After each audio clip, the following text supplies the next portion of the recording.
बहुत ठीक है कि यूरोपीय यूनियन के सफीरों ने खत पाकिस्तान को लिखा है, वोट डालना वहां पे इंडिया ने। यानी इंडिया उन 11 मुल्कों में से था जिन्होंने वोट डालना था। चाइना ने नहीं डाला, यूएई ने नहीं डाला, इंडिया ने नहीं डाला। तो इंडिया को तो खत नहीं लिख रहे, इंडिया पे तो दबाव नहीं डाल रहे, और पाकिस्तान को खतूत लिखे जा रहे हैं, मुरासले लिखे जा रहे हैं, दबाव डाला जा रहा है। वो हालात खराब कर चुके हैं, क्योंकि आपने देखा है और इस वक्त वेस्ट जो है, बिलखुसूस अमेरिका, यूरोपियन यूनियन, वो अब उस पर रिएक्शन दे रहे हैं इनके दौरे पर, रशिया के दौरे पर। नमस्कार दोस्तों, स्वागत है आप सभी का।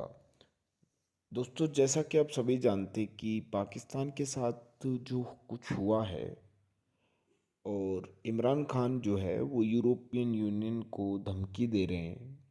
वो ये कह रहे हैं कि आपने जो हमारे साथ किया है वो ऐसा आप इंडिया के साथ करके दिखाइए। एक्चुअली दोस्तों, मुझे नहीं लगता कि इमरान खान के अंदर दिमाग है, क्योंकि उसको ये चीज़ नहीं दिखती है क्या इंडिया का क्लाउट क्या है दुनिया के अंदर और पाकिस्तान की क्या औकात है।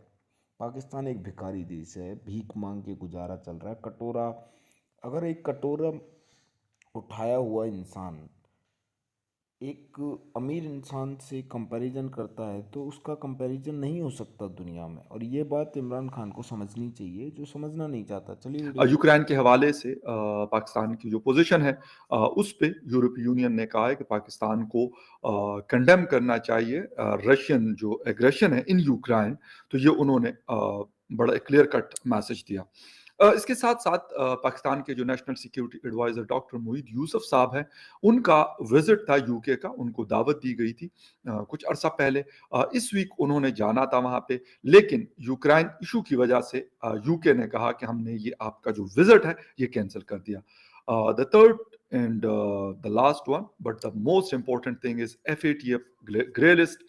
पाकिस्तान मैंने आपको जैसे बताया था, तकरीबन जब ये इजलास शुरू हो गया था 21 या 22 फरवरी को, तो उसमें मैंने आपको कहा था कि Pakistan will be remain in a grey list, और फिलहाल पाकिस्तान के निकलने के कोई चांसेस नजर नहीं आ रहे। तो वही हुआ, 27 में से 26 कंडीशन FATF कह रहा है कि पाकिस्तान ने पूरी की हैं, लेकिन इसके बावजूद Pakistan will be remain in a grey list.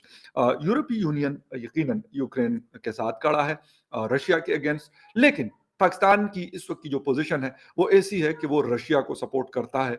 और उन्होंने अभी जब UNGA में वोटिंग हो रही थी तो पाकिस्तान ने उसको वोट ही नहीं डाला। यानी इसका मतलब ये है कि आप ना उससे एग्री है ना उससे डिसएग्री है, लेकिन उसका फायदा जो है एट द एंड जो रशिया को जा रहा है, क्योंकि उसके अगेंस्ट वोट कम पड़ गए। ये सिर्फ पाकिस्तान ने नहीं किया, बांग्लादेश, श्रीलंका, हिंदुस्तान, यानी इस रीजन के 4 ममालिक इंपॉर्टेंट कंट्रीज हैं चारों, उन्होंने इसको अब्सटेन किया, वहां पे वोट नहीं दिया। तो बाकियों के बारे में तो कोई खास खबर मैंने नहीं पढ़ी, लेकिन पाकिस्तान के हवाले से उन्होंने कहा कि पाकिस्तान ने अच्छा नहीं किया। हालांकि यही बात जो है वो हिंदुस्तान को भी कह सकते हैं कि यार आपने भी अच्छा नहीं किया। उनको शायद नहीं कहा, आई डोंट नो, मेरे सामने से कोई खबर नहीं गुजरी कि उनको कहा उन्होंने। या ये भी एक पॉइंट हो सकता है कि उन्होंने ये देखा हो कि नहीं, हिंदुस्तान तो शायद नहीं सुनेगा हमारी कोई बात, इसलिए उनको ना कहा हो। ये भी एक चीज हो सकती है। और पाकिस्तान क्योंकि वो थोड़े से ऐसा समझते हैं कि ठीक है यार, मांग तांग के चल रहा होता है, तो इस पे असर ज्यादा होगा, इसलिए भी ये चीज हो सकती है। मैं अमेरिका और अमेरिका के हवारियों की बात कर रहा हूं। इमरान खान साहब ने क्या कहा, लुबे लबाब में आपको बताता हूं अगले चंद मिनटों में। भगोड़ा बैठा हुआ है लंदन में, जिस दिन उसका पैसा वापस आ गया तो मैं आपसे वादा करता हूं कि पेट्रोल और डीजल की कीमत आधी कर दूंगा। अब ये नवाज शरीफ को कह रहे हैं भगोड़ा। यूरोपीय यूनियन के सफीरों ने खत लिखा है। अब ये गौर से सुनने वाली बात है, क्योंकि हम इस पर रोजाना बात कर रहे हैं और बड़ी डिटेल में बात कर रहे हैं।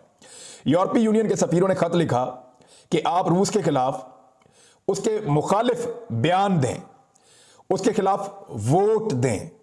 मेरी ये यूरोपीय यूनियन के सफीरों से सवाल है, मैं ये पूछता हूं उनसे कि क्या आपने हिंदुस्तान को भी खत लिखा है?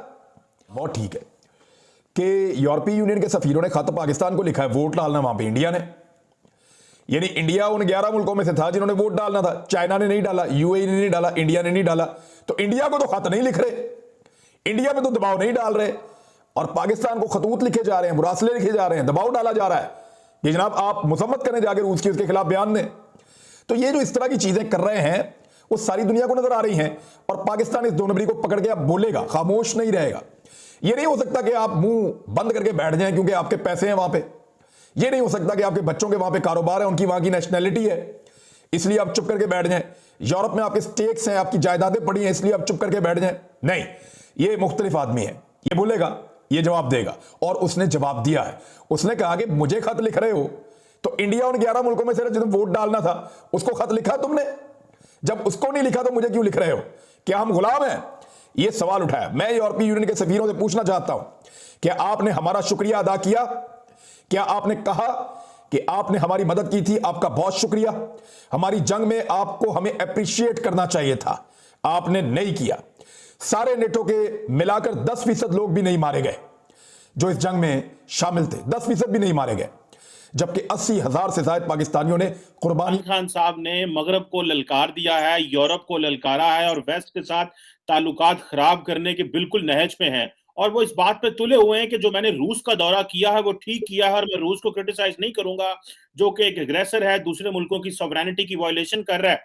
आप क्या देखते हैं कि इमरान खान साहब के टेन्योर में पाकिस्तान जो है वो कोई रेवोल्यूशनरी कदम लेने जा रहा है? पाकिस्तान के जो लीडर इमरान खान साहब हैं वो हमें मगरब से लड़ा रहे हैं, या आप समझते हैं कि इसी तरह लीडरान को करना चाहिए और ये सियासत है? आप इसको किस तरह देखते हैं? मेरी नजर में चीमा साहब, खान साहब अपनी अनपॉपुलैरिटी को किसी और चीज के जरिए छुपाने की कोशिश कर रहे हैं और अगले इलेक्शनों में वो किसी नए ड्रामे को सामने रखना चाहते हैं। जिस तरह पहले उनका तब्दीली का नारा था, जिस तरीके से पहले वो कहते थे जी मैं करप्शन के लिए इंसाफ करूंगा, तहरीक इंसाफ है, तो इस दफा मेरा ख्याल है किसी नए ट्रक की बत्ती के पीछे कौम को लगाना चाहते हैं। और मेरे ख्याल में इस वक्त उनकी पॉपुलैरिटी को वो ये कोशिश कर रहे हैं किसी तरीके से अवाम को किसी नए नारे के साथ वो मुतवज्जो कर सके। वो हालात खराब कर चुके हैं क्योंकि आपने देखा है और इस वक्त वेस्ट जो है, बिलखुसूस अमेरिका, यूरोपियन यूनियन, वो अब उस पर रिएक्शन दे रहे हैं इनके दौरे पर, रशिया के दौरे पर, भारत के खामोश रहने पर। आपने देखा होगा कि अमेरिकन जो है वो रिएक्ट कर रहे हैं S-400 पर, S-400 सिस्टम जो रशिया से उन्होंने लिया था, और जिस तरीके से भारत जो है यूनाइटेड नेशंस में खामोश रहा, न्यूट्रल रहने की कोशिश की, उस पर अमेरिका और वेस्ट रिएक्ट कर रहा है। अब लें आप आज की जो तकरीर है, खान साहब की तकरीर के अंदर बौखलाहट, फ्रस्ट्रेशन नजर आ रही थी। खान साहब ने आज फिर वही अपना एक पुराना जो पहले इलेक्शन से पहले जिस तरह कंटेनर पर बैठ के बातें करते थे, आज उन्होंने फिर वही की, करप्शन की बातें। लेकिन खान साहब आपने तो किसने ये करेक्ट करना था करप्शन? और यहाँ पे मैं एक और चीज वाजे करूं कि खान साहब जिस बुरे तरीके से इस वक्त वेस्ट को और अमेरिका को बार बार स्नब कर रहे हैं, अपने उनके साथ जो पिछले सालों की जो अलायंस रिलेशनशिप को बार बार क्रिटिसाइज कर रहे हैं। खान साहब, मैंने कई दफा कहा है, क्योंकि मैं एज ए पॉलिटिकल एनालिस्ट, मेरे ख्याल में चाइना कभी भी इंडिया और अमेरिका को एज ए कस्टमर लूज करना अफोर्ड नहीं कर सकता।